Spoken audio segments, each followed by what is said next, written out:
बेंगलुरु में जो कर्नाटक की सरकार ने ऑर्डर पास किया वो संविधान के आर्टिकल 14, 19 और 21 के सरासर खिलाफ है।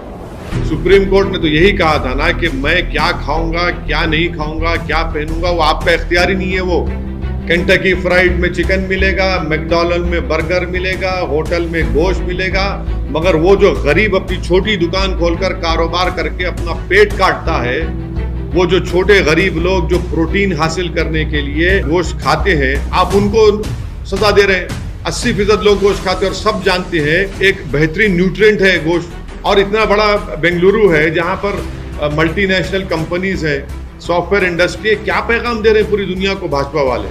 सिर्फ नफरत है आपको क्योंकि वो कारोबार ज्यादा मुसलमान करते। भाई गांधी जयंती के दिन मानते हैं, इज्जत करना चाहिए। आप हर चीज में आप दुकान गोश्त नहीं बेचेंगे, वो नहीं बेचेंगे, क्या करेगा फिर गरीब बताइए? बिल्कुल सरासर गलत फैसला है।